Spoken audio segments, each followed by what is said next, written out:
This morning we have Jim Byrd, Bradley Byrne, and Richard Lindsey from Safe Harbor Financial Services. They're joining us this morning. They're going to be talking a little bit about financial planning. First of all, thank you gentlemen so much for being here. Thank you. And we're going to talk about the services that you offer at Safe Harbor, please. Well, we're a comprehensive financial planning group, Cherish, and to do that, you've got to look at three key areas in planning. You've got to look at tax planning, legal planning, as well as financial planning. And I think to do that, you've got to have an expert in each field to do that. So I think that I put together one of the best teams in our area here today, and I've brought them with me today. And we have Richard Lindsey, who's a CPA, and Bradley Byrne's attorney. And Richard, you want to talk a little bit about what you do? Yeah. I'm a tax advisor as opposed to just a tax preparer. We help our clients understand what to do in different tax situations, how to work the code to save money. Because anybody can put numbers on a form, but it's working with Jim, for instance.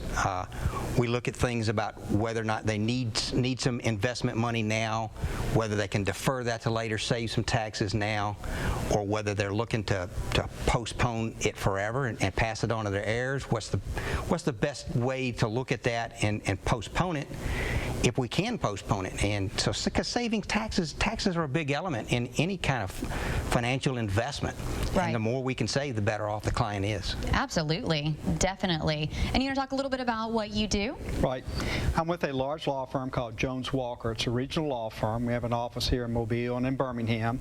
And what I do, and through our firm, what we do is to provide legal advice to people. And in this area, it's advice with regard to wills, estates, trusts, powers of attorney, medical health care directives, and anything that has to do with the legal implications or the legal directives you need to have in order to handle your estate. So if you go to Safe Harbor and get some advice about putting your investments in a certain thing, or your tax advisor, your CPA says you need to go do this, in some instances you need to put that into a will, into a trust, or you need to take care of things through a power of attorney or a health care directive.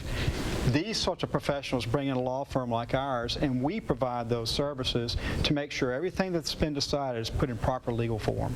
Wow, so you offer a lot of different services at Safe Harbor. We do, and case in point of that today, Cherish, I had an internist, a doctor client came in today, and he was asking me about wills and trusts and about some tax questions. I said, you know, I can't give you the answer to that, but I know who can.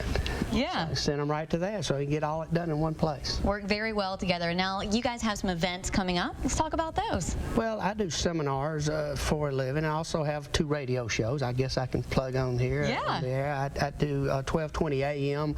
out of Fairhope on Tuesday mornings and 106.5 on Sunday nights at 6 p.m. But we do workshops or seminars about twice a month, and we've got 3 coming up in August now that we're going to be doing. One's a private seminar. The other 2 are at Ruth Chris and Gambino's in Fairhope. Okay. And usually we're well received. We're full, and it's invitation only. So, but if people want to come, they call us, and we'll see if we can work them in. Get that all set up for them, huh? Yep.